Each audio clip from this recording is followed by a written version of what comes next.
Ladies and gentlemen, we'd like to welcome you as you kind of settle in. Before we begin our 8th annual Boots, Jeans, and Beans event, Senator Johnson has asked me, if you're a veteran, would you mind standing? If you're in the military family currently or you're a veteran, would you stand so we can acknowledge and recognize you?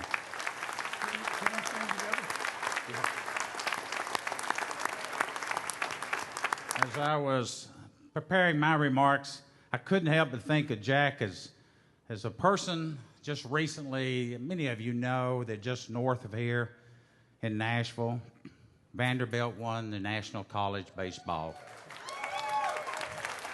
Every baseball team, every team that I know of has an individual on their team.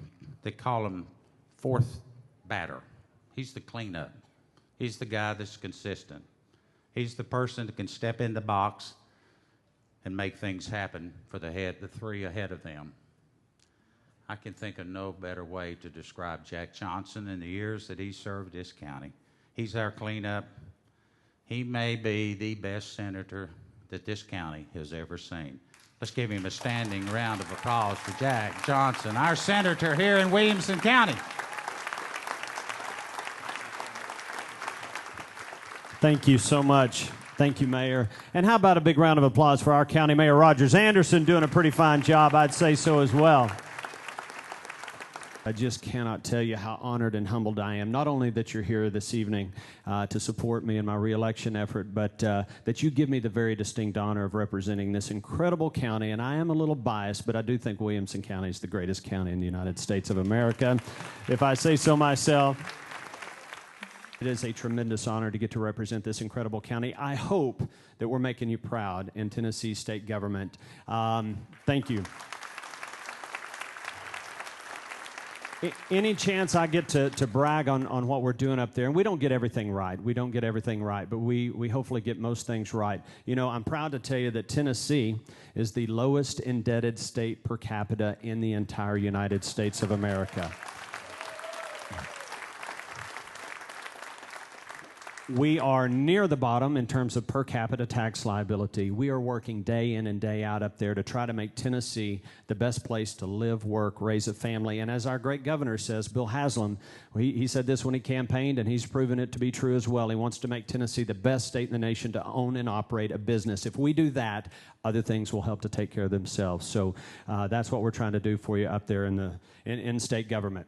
With that, I'm going to introduce someone that really needs no introduction in this crowd. When you look at state governments across the nation, you look at the dysfunction that's going on in Washington, D.C., let me just say this. If we had more people like Marsha Blackburn in the United States Congress, this nation would be in a whole lot better shape.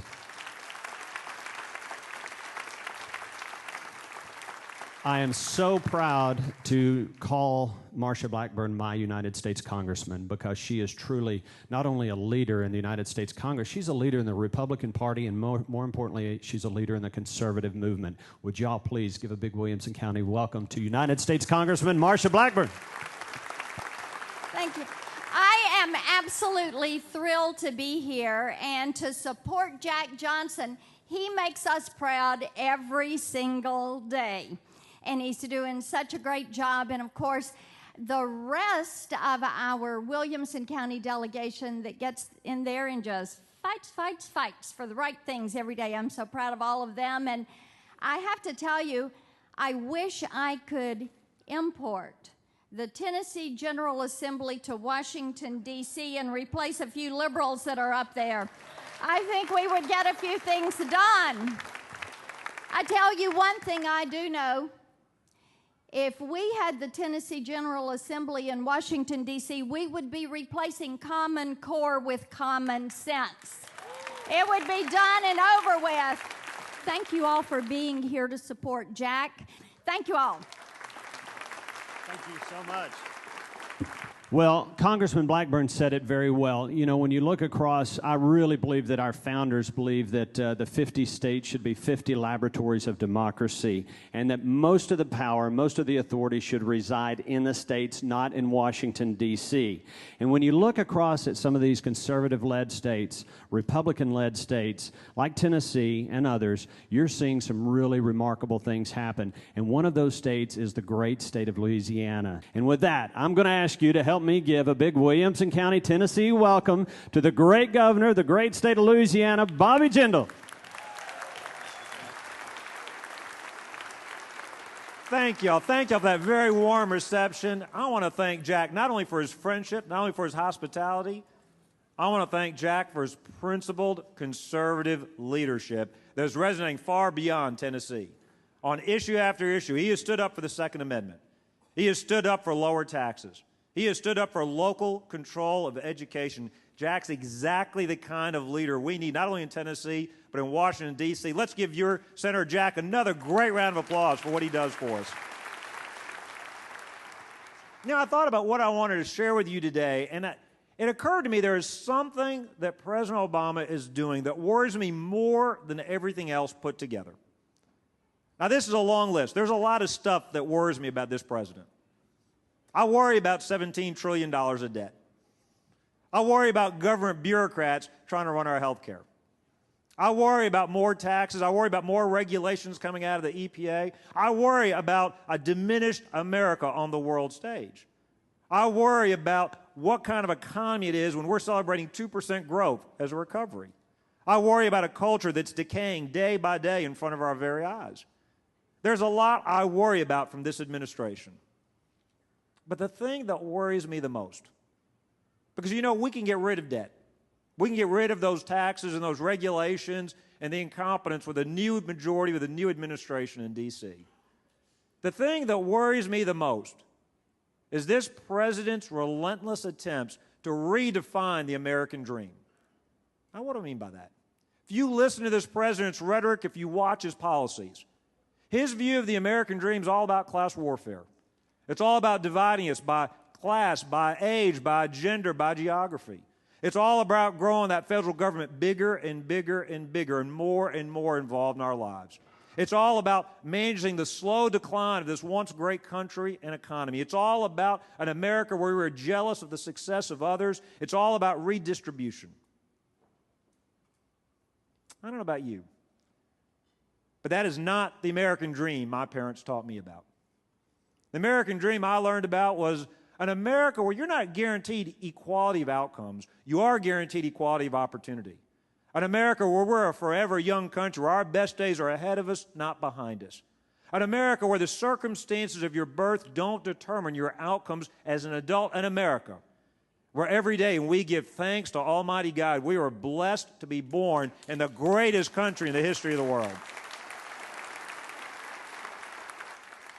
I don't know about you, but I think it's time that President Obama and the rest of the elite liberal in Hollywood and D.C. learn something. Religious liberty is so important. The United States of America did not create religious liberty. Religious liberty created the United States of America. It is the reason we are here today and blessed to be in this free country. I will say this, though. I'm a complete optimist about America. I know our best days are ahead of us, not behind us, because the Founding Fathers were smart enough to understand the brilliance of America is not in a bunch of buildings in Washington, D.C. It is not in our federal government. It is in the freedom of an entrepreneurial people. It's in mothers and fathers raising their kids. It's in small business owners creating something out of nothing and creating more opportunities. We will not be the first generation that mortgages our children's future. We will not be the first generation that leaves fewer opportunities than those we inherited from our parents. But I do have a final word of warning to those in Washington, D.C. I sense there's a rebellion brewing amongst these United States of America. I think every day good, decent, honest men and women like yourselves all over America are saying enough is enough. I've had it. Not only are we going to take back our government, we're going to make sure that our children enjoy the same American dream that we've enjoyed and that we are so blessed to receive in the greatest country in the history of the world. Jack, thank you for your conservative leadership. God bless the state of Tennessee. God bless these United States of America. Thank you all very much. Do you think he's got a bright future in the United States of America and the Republican Party? I think he does. Wow, wow. Oh, I tell you, that got my blood flowing there. We all needed to hear that. We did in these days and times. Thank you all for being here. We'll see you next year. Thank you very much.